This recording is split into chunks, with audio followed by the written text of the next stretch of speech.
Okay. Now, talk about you're coming in now, and the lady takes you. Okay, as soon as we hit the dock, they loaded us on stretchers, and a young lady that was beside me put a cigarette in my mouth and said anything she could do, and I said, take this life jacket off of me and send it to my home, because otherwise the Navy will take the thing and I'll never see it again. So she did that, and she sent it back to my home. So that's why I still have it. It's got the name of the ship on it, the SS Cherokee. And that's the life vest that saved you, right?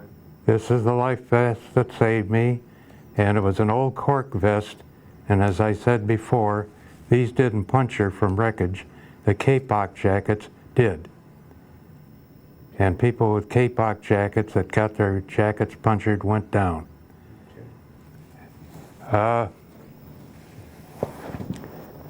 They had converted the townhouse there to a hospital. I was brought up to a room in the hospital. A doctor started examining me, and in the midst of the examination, I passed out. And I don't know another thing until I woke up late in the afternoon, and the doctors and people were still around me, and he said that I had suffered from hypothermia and severe exposure. And I was lucky to be alive. And later then in the day, the Navy came and had an inquiry with us. There was some politicking going on there. They tried to make us say that we hit mines. Apparently they didn't want to, the story about being torpedoed. And I found, beg pardon? So close to the shore, or I mean, well, they just didn't like the idea that they had let the submarines do this. Mm-hmm. And another thing interesting was that was June 15th that we were torpedoed, and that's the same day that Hitler had given the instructions to his submarine fleet to take no survivors. Fortunately, if it had been, we had been seen, we might have been machine gunned. We don't know. But anyway, that was a sort of a coincidental thing. Another thing on it, I think we were the first American soldiers that had casualties from torpedoing in World War II. I can't verify that, but that's what I was told. And I think that's why the Navy wanted to sort of keep this thing under wraps. But anyway, later on, ambulance came and took me in real style. It was a Cadillac Air Force ambulance, and took me to the hospital at Camp Edwards on the Cape Cod. And I was in the hospital for several days getting physical therapy for my leg. And surprisingly, the physical therapist was a girl that I'd gone to high school with in Evanston, and only had lived a block away from me in Evanston. And it was like old times. And the small world.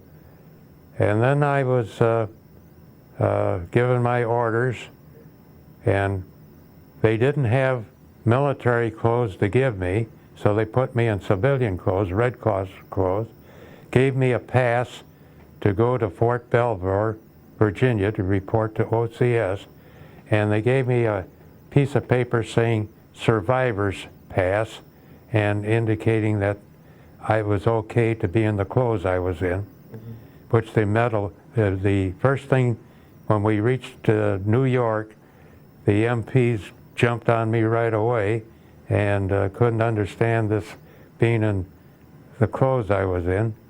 Well, they finally accepted our story. We reported to Fort Belvoir. I was walking with a very bad limp, and as we were walking into the post, there were a bunch of the guys from OCS sitting up there hazing us, and one of them I remember saying to me, "Well, he's limping already." And I sort of resented that, but there wasn't much I could do about it.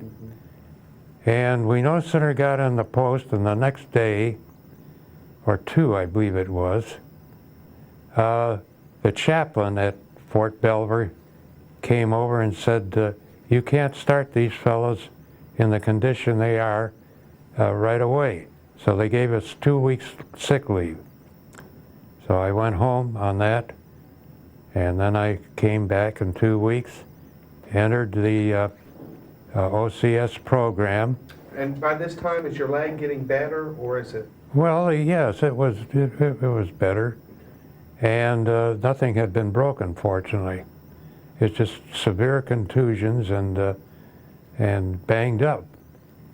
So I was there about 3 or 4 days in the program, and one morning at Reveille, the captain, I was in K Company of the OCS group, and the captain came out and said, "Anybody that's had experience in mining, explosives, mountain climbing, skiing, this sort of thing, take one step forward." Well, I thought, I'll probably flunk out of here. I wasn't a very good bed maker, so why not? So I took my step forward. The next day, 2 people from General Staff in Washington came to interview me. One was a man by the name of, he was Major Wickham at that time. He later became Adjutant General of the U.S. Army. The other one was Captain Ellis from Parachute Group. They interviewed me, and they asked me all sorts of questions and asked me if I'd be willing to make parachute jumps and things like this. And they said, "If you don't hear from us, well, forget we ever talked to you." Well, I believe it was 2 days later, they told me to stay in the barracks in the morning, and I thought, well, I'm being kicked out. And about noon, an officer came in and said to me, "Get over to the post hospital, get your physical, you're getting your commission at 2 o'clock this afternoon." So here I was, no training again, getting a commission. At 2 o'clock, I could pass my physical. At 2 o'clock in the afternoon, I and about 6 other fellows from the OCS were given our direct commissions by the general there, and given our orders. And it said, "Report to Fort Henry, Harrison, Montana, for the plow project." That's all it said. 10 days delay en route. Well, fortunately, one of the fellows had a car, and he got me into the, after I went down to the PX and got my second lieutenant's bars, and had to have the girl at the PX pin them on, so I didn't even know how to put them on right. She got me all straightened out. He got me in the Washington Union Station. I caught the train for Chicago, just made it, and got home the next morning, and had a wonderful 10-day, well, no, it was a few days, because I had 10 days delay to get out to Montana. Then I got on the train and went out to Montana. Have you met your wife at this point? No, Okay. no. Go ahead. So I had, during that 10 days delay, since you asked the question, I had some dates with former girlfriends up in Evanston. Okay. So we arrived at it was William Henry Harrison. And Montana in Helena, the morning of the, well, I think I've got it, but anyway, in the morning on a Monday, and we got out to the post, and it wasn't much of a post. It looked like a big ranch. It was an old Montana National Guard place. They were just pyramidal tents to live in a few asphalt-sided buildings, and that was about all. And we reported to a table set out there in the open, and there was a Colonel Frederick sitting at the table, and Major Wickham, and I reported, and he gave me my orders and welcomed me in the outfit. I was assigned a tent to live in, sleeping bag, and we started parachute training right away. There was an old veteran from the parachute corps going back to World War I, a parachutist named Wilson, and he was our instructor. Well, they instructed us for about 3 or 4 days, and I made my first jump. It wasn't like Benning, where they had an intensive training. They just showed us what to do, and I made my first jump early on a Sunday morning. And when I jumped, there was somebody to go out with me. We were supposed to jump in groups of 2. When my chute opened, I looked around and there was nobody there. And I thought, well, something's wrong. So I thought, well, maybe the wind's come up or something. But anyway, I landed and did a perfect landing. And another colonel in the outfit came up and congratulated me. So I'd made my first jump. And about 2 or 3 days later, I made my second jump. But I think that jump was a little overconfidence, because as I was coming down, I was enjoying the Montana landscape more and playing around what I could do with my chute. And they had warned us not to land on the landing strip, the takeoff strip. Well, I didn't pay attention. I came down in the landing strip. It was asphalt, and I hadn't turned my parachute so that my back would be to the wind. So I came down, hit that landing strip, and flopped right back. And we didn't have any equipment on. I just bareheaded, hit my head, and I saw every star there was in the planets, in the universe. And medics came running over to me and said, get him in an ambulance. And I said, no, I'm okay, because that day we would get our wings. And so I finally got up on my feet, and they got me over to the formation where Colonel Frederick was going to pin our parachute wings on. After I got my wings on, I said to the medic, I said, I'm tingling all over like there's 20,000 volts in me. So they got me over and decided I'd had a bad concussion. But that outfit, the way they treated things like that, they told me to go back to my tent and rest the rest of the day. I went in town that night, had some drinks and everything else, and was back at duty the next day.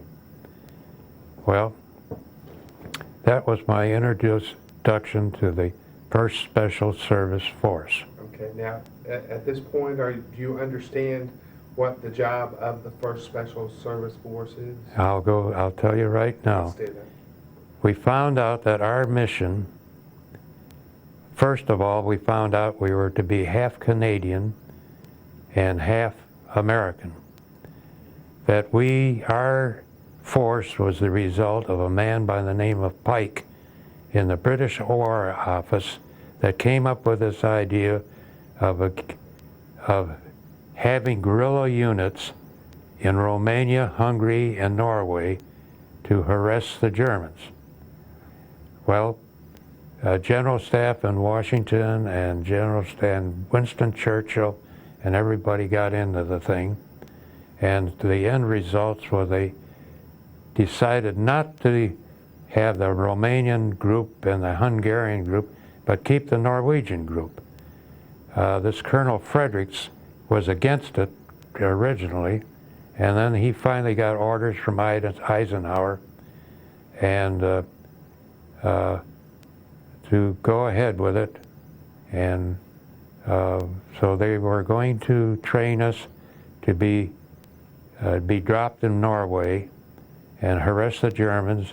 And another thing, in Norway, the Germans had a heavy water plant for their nuclear operation. They, at that time, were really ahead of the United States on the nuclear bomb. Part of our mission probably would have been to go in and try and get that heavy water plant. Well, so all our training involved learning to blow up everything with special explosives that they had gotten for us. We must have blown up the whole state of Montana. We blew up bridges. We blew up old mining mills. We blew up everything. In the course of that, I was walking down the main street of Montana one night, and I went into the Cheerio Bar, which was a unofficial officers club. And in there I met a very charming lady, which later became my wife. And the reason I bring her up on this, she had volunteered just like I had, well, only for the Corps of Engineers, on getting the post ready for us. And so after about 2 months there, we were married. And just to keep on the subject further and bringing her in, she was involved on the intelligence work that was being done on our post commander. He was not attached to our outfit, but he ran the post and the engineer corps that was maintaining the post. It turned out that Army intelligence told my wife, who was close to him, to keep an eye on him and go along with whatever he did, which was he made some passes at her, and he would drive her to work in the morning and take her back at night. It almost wrecked our marriage. But all of a sudden he disappeared, and a friend of ours who was in the intelligence, she asked him what happened to him. And he says, he's probably in Leavenworth right now. Why? He was feeding information to the Germans. And this was quite a surprise. And Doris, my wife, said to him, what will happen to him? He says, I'll guarantee you'll never see him again. So that takes care of that episode. So we went on and trained. We had free Norwegian instructors on our ski training. On the New Year's Eve, we were put up on top of the Continental Divide with some special winter equipment that the Army had made for us. The temperature in the daytime never got above 0. At night times up there, we were up there about a week and a half, doing ski maneuvering and everything. The temperature at night sometimes, most of the time, it'd go to minus 25. It went sometimes to minus 40, and one night it went to minus 60. We survived. We were skiing up there in the daytime. The Norwegians were bound to make us as good as any of the elite German ski outfits. So we got so we could do 50 miles, 60 miles full pack in a day. So as it turned out, we were a pretty rugged special outfit. We did more training, and then even on our training where we weren't on skis, they'd give us ski poles to march with all the time. We were trained in mountaineering, rappelling, and climbing mountains, and all of this sort of thing. After that, in our training, we found out we were called the 1st Special Service Force. I might mention that we were unique in the way they made us a special outfit in the Army. In other words, like artillery or infantry, they made us Special Service Force. They gave us new insignia, which were the crossed arrows of the old Indian Scouts. The Special Forces today wear our insignia. Okay, so you're the precursor to the Special Forces. We were the granddaddies to the Special Forces. They carry our colors nowadays, and we're their patron saints. But they sent us, all of us, Green Berets after the war. So in April, we had a big parade there in Helena. April of 42. 42. And no, that would be April of 43. I take that back. April of 43. We left Helena, Montana, and we wound up at Camp Bradford in Virginia for special amphibious training. Apparently, the Norwegian mission had been canceled. I was told by one intelligence officer that our mission, if it had gone through, we would probably have been dropped outside of Trondheim, Norway, in groups of 6, and that we were to operate in these groups. And after we did our missions, we had 2 ways to escape: either go to the Swedish border or meet a British destroyer up in Narvik. How much truth to that, I don't know, but that's what I was told. But anyway, we wound up for a different mission, and were assigned to the fleet for a special mission, Pacific Fleet. So we were trained in amphibious training at Camp Bradford, or Little Creek. We impressed the Navy quite a bit because in all our training there, we beat every record they had. On getting off of a ship and into a landing craft, the Marines held the record at 55 seconds. We made it in 33. So then we were assigned from after our training there at Camp Bradford. I might mention another incident with my wife, because one night at the officers club at Camp Bradford, about 11 o'clock at night, a Navy courier came up to me and said, "Your wife is in Virginia Beach. She has no quarters, and the USO, because she's an officer's wife, won't put her up. But she's at the USO, and you better get in there and do something." Well, I got permission to leave. I got a Navy bus, got over to the USO, and there she was sitting.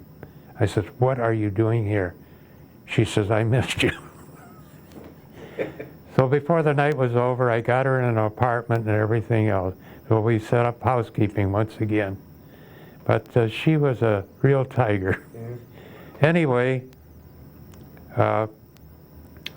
we were assigned then to leave Camp Bradford, and I bid my wife goodbye again, and we went up to Fort Ethan Allen in Burlington, Vermont. And there we trained with explosives again, climbing mountains, doing all sorts of things. And again, my wife showed up in Burlington. Okay. Then in the end of, I think it was in June, we were put on a train again, and we wound up, I believe, July 2nd in an island in the San Francisco Bay. I'll look at my note again here. It was a remote place, so I guess they didn't want us to be recognized. It was Angel Island, out in the middle of San Francisco Bay. And we stayed out there for a while. And on... Now, what are you doing out there? well, they just had us encamped there, out of sight. Okay. And on the 9th of July, we were taken into the harbor, the port, and we boarded the SS John B. Floyd. This was a Liberty ship. Okay. Our regiment and the other two regiments were put on another ship. And we set out, not knowing where we were going, and we finally found out we were to go up the Aleutians to chase the Japanese out of Kiska. The Japanese at that time had 10,000 troops up there. They were all Imperial troops. And it was quite a let's say, scary thing in a way, because their service troops over in Attu had held off the 7th Division for a long time before they finally took Attu. So these guys were real fighters. And the fact that the ones on Kiska were Imperial troops, and Imperial troops, they all had to be 6 feet or over. So that was our mission. Okay, now, leaving, do you know this is your mission? How long out, how far out are you before you find out what you're going to be doing? It was, I'd say, at least a week at sea. Okay. That's just a guess. Okay. But anyway, we knew we were going into something special.